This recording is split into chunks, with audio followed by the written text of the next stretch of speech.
एक समय की बात है जब एक गांव में डाकुओं का बड़ा आतंक था। उन डाकुओं का सरदार था कालिया डाकू। कालिया डाकू के नाम से गांव का बच्चा बच्चा कांपता था। गांव में जैसे ही शाम होती सब लोग अपने अपने घर में छुप जाते। एक दिन की बात है जब मंगू खेतों पर काम कर रहा था कि तभी मोहन उसे बोला, अरे भैया, अभी तक यहाँ क्या कर रहे हो? देख नहीं रहे शाम हो गई है। हाँ बस मैं अभी यहाँ से निकल ही रहा था। हाँ भैया जल्दी चलो, वरना कहीं कालिया डाकू अपने आदमियों को लेकर आ ना जाए। है भैया, बस जा ही रहा हूँ। मंगू अपने खेतों का काम निपटा ही रहा होता है कि तभी वहाँ उसे ढूंढते ढूंढते उसकी बेटी लीला आ जाती है। मंगू उसे वहाँ देख बड़ा परेशान हो जाता है। अरे लीला बेटी, तू यहाँ क्या कर रही है? बाबूजी, मैं तो आपको ही ढूंढने आई हूँ। माँ कब से आपकी राह देख रही है और आप घर नहीं आए, इसीलिए उन्होंने मुझे आपको बुलाने भेजा है। ठीक है, चलो जल्दी घर चलते हैं। मंगू और लीला दोनों घर की तरफ आने लगते हैं कि तभी कालिया डाकू की बंदूक की आवाज आती है। क्या बात है, गांव में अभी से इतना सन्नाटा छाया हुआ है। लगता है सब मेरे डर से जल्दी सो गए। कालिया डाकू की आवाज सुनकर मंगू और लीला की हालत खराब हो जाती है। अरे बेटी जल्दी जल्दी चलो, कालिया डाकू ने हमें देख लिया तो जान से मार डालेगा।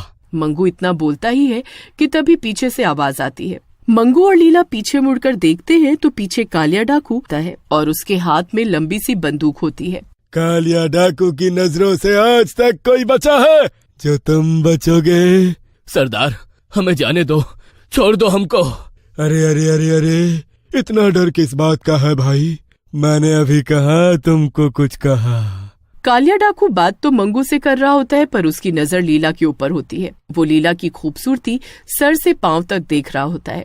ए लड़की, नाम क्या है तुम्हारा? ये मेरी बेटी है, इसे जाने दो सरदार। अरे ओ, मैं तुझसे नहीं, इस सुंदरी से बात कर रहा हूँ। दूर हटो मुझसे, समझे? अच्छा जी, इतना गुस्सा? आज तक किसी ने इतनी हिम्मत नहीं की जो मुझे ऐसे बोल सके। तुझे तो मैं अभी बताता हूँ। और उसे अपने साथ ले जाने लगता है। बेचारा लीला का बाप हाथ पैर जोड़ता रह जाता है और रोने लगता है, पर कालिया डाकू उसकी एक नहीं सुनता। इधर लीला खुद को छुड़ाने की खूब कोशिश करती है पर कालिया डाकू को उस पर भी तरस नहीं आता। मुझे जाने दो, मुझे मेरे बाबूजी के पास जाने दो। मुझसे गलती हो गई, मैं ऐसे नहीं बोलूंगी अब, मुझे माफ कर दो। मुझे तू एक नजर में भाग गई थी और अब मैं तुझसे ब्याह रचाऊंगा। नहीं, कभी नहीं, ऐसा कभी नहीं हो सकता।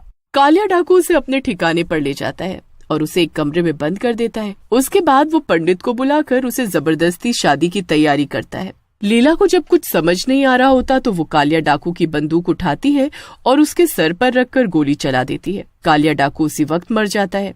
आज इससे सबको छुटकारा मिल ही गया, मार डाला मैंने इसे। लीला वहाँ से फटाफट भाग जाती है। लीला जैसे ही अपने घर पहुँचती है तो उसके पिता और उसकी माँ उसे देखकर बड़े खुश होते हैं। मेरी बच्ची, तू आ गई।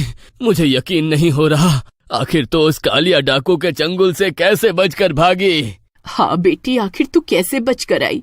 मैंने उसी की बंदूक से उसे मार डाला। ये बात सुनकर लीला की माँ और बाबूजी दंग रह जाते हैं, पर वो खुश भी होते हैं कि आखिरकार उनके गांव को कालिया डाकू से छुटकारा मिल गया। वो ये बात किसी को नहीं बताते कि कालिया डाकू को लीला ने मारा है। पर जब गांव वालों को कालिया की लाश मिलती है तो वो खुशी से झूम उठते हैं। उस दिन के बाद सब गांव वाले सुकून की जिंदगी जीने लगते हैं और उनको किसी का डर नहीं रहता। सब बहुत अच्छा चल रहा होता है, पर अचानक एक रात किशन लाल को रात के वक्त घोड़े पर सवार एक भूत दिखता है जिसके हाथ में बंदूक होती है। वो भूत किशन लाल के सामने आकर खड़ा हो जाता है। अब किशन लाल की हालत एकदम खराब हो चुकी होती है। भूत! अरे हमारे गांव में भूत! भागो! अरे मुझे जाने दो, मैंने तुम्हारा क्या बिगाड़ा है? कहाँ है वो लड़की जिसने मुझे मारा है? कहाँ है वो? अरे कौन सी लड़की? किसकी बात कर रहे हो? वही जो बहुत सुंदर है। मुझे वो लड़की चाहिए, वरना मैं सबको मार डालूंगा। अरे पर तुम हो कौन? डाकू, कालिया डाकू हूँ मैं। वापस आ गया हूँ अपनी मौत का बदला और उस लड़की को अपने साथ ले जाने।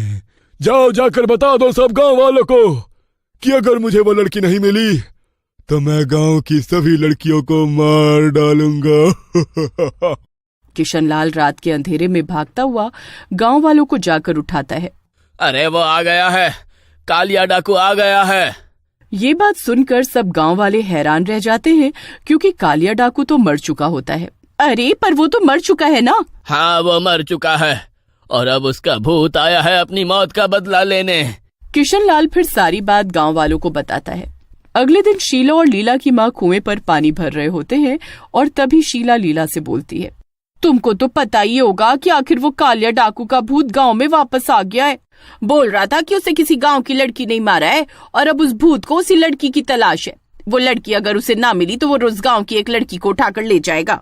घर जाकर वो सारी बात लीला और उसके बाबूजी को बताती है। हे भगवान, ये क्या हुआ? अब हम क्या करेंगे? अगर गांव वालों को पता चल गया कि उस कालिया डाकू को मैंने मारा है तो वो मुझे उसके भूत के हवाले कर देंगे। मुझे उसके पास नहीं जाना माँ, मुझे बचा लो। अरे तू चिंता मत कर, तू घर में रहना और बिल्कुल भी बाहर मत निकलना, समझी? उस भूतिया डाकू को कुछ पता नहीं चलेगा। अब लीला घर से निकलना एकदम बंद कर देती है और रात को कालिया डाकू का भूत गांव में रह रही कविता नाम की लड़की को उठा लेता है। अरे बचाओ मुझे, अरे कोई मुझे इस भूत से बचाओ। कोई नहीं बचाएगा तुझे। अगर बचाना है तो उस लड़की को मेरे पास लेकर आना होगा। अब रोज रात को उस डाकू का भूत गांव की एक लड़की को उठाकर ले जाने लगता है। बेचारे माँ बाप अपनी आंखों के सामने अपनी बच्चियों को जाते देख रहे होते हैं, पर कुछ कर नहीं पा रहे होते। अरे आखिर है कौन वो लड़की जो हमारी गांव में रहती है और उसने उस डाकू को मारा? अगर वो लड़की उस भूत को नहीं मिली तो वो तो गांव की सभी लड़कियों को ले जाएगा। हमें जल्दी उस लड़की को ढूंढना होगा। एक काम करते हैं, हम गांव की सभी लड़कियों को आज रात इसी पेड़ के पास आने को बोलते हैं। जब आज रात को डाकू का भूत आएगा तो खुद पहचान लेगा। ये सब बात वहीं खड़ी लीला की माँ सुन रही होती है और वो जल्दी से घर जाकर ये बात लीला और उसके बाबूजी को बताती है। लीला ये सुनकर घबरा जाती है। अब रात हो जाती है और सभी लड़कियां पेड़ के पास आकर खड़ी हो जाती हैं, पर लीला वहां नहीं आती। वो घर पर ही छुपी हुई होती है। रात को जब उस कालिया डाकू का भूत आता है तो सब लड़कियां घबरा कर कांपने लगती हैं। अरे वाह, आज तो लगता है सभी गांव की लड़कियां आई हुई हैं। मजा आ गया। हाँ, हमने आज गांव की सभी लड़कियों को बुला लिया है। जिस लड़की की तुमको तलाश है वो इसी में कोई है। बताओ कौन है वो? आखिर हमें भी जानना है और उसे तुम ले जाओ अपने साथ। बस बाकी सबको छोड़ दो। ये तो तुम सबने बहुत अच्छा किया। कहाँ है वो लड़की? कहाँ है? वो भूत सब लड़कियों को ध्यान से देखता है, पर उसमें लीला तो होती ही नहीं है और वो गुस्से से लाल हो जाता है। वो लड़की नहीं है यहाँ। कहाँ छुपाया है उसको तुम सबने? अरे हम तो सभी लड़कियों को लेकर आए हैं, हम ऐसा क्यों करेंगे? आखिर कौन है वो लड़की जो आज यहाँ नहीं आई? लीला नहीं है यहाँ और मैंने उसे बहुत दिनों से नहीं देखा। हाँ सही कहती हो, मैंने भी कब से उसे नहीं देखा। पहले तो रोज नहर पर आती थी। अब पिंकी और शीतल लीला का नाम ले देते हैं और गांव वाले तुरंत लीला के घर जाते हैं। वो लीला को बाहर आने को बोलते हैं, पर वो जाने से इनकार कर देती है और रोने लगती है। मुझे बचा लो माँ, मत करो उसके हवाले। मेरी बेटी को मत लेकर जाओ। वो डाकू इसे उठाकर ले गया था और इससे जबरदस्ती शादी कर रहा था, इसलिए इसने उसे मार डाला। इस लड़की ने खुद को बचाने के लिए उसे मारा, पर अगर हमने इसे उस भूत के हवाले नहीं किया तो वो गांव की सभी लड़कियों को अपने साथ ले जाएगा। ये सुनकर लीला को बाकी लड़कियों के लिए बहुत बुरा लगता है और वो खुद ही उस भूत के पास चल देती है। उसके माँ बाप उसे बहुत रोकते हैं, पर वो किसी की नहीं सुनती। जब वो उस भूतिया डाकू के सामने पहुंचती है तो उसकी खुशी का ठिकाना नहीं होता। मिल गई। आखिरकार मुझे ये मिल ही गई। अब मैं इससे शादी करूंगा। पर उसके लिए तो मेरी जरूरत होगी ना।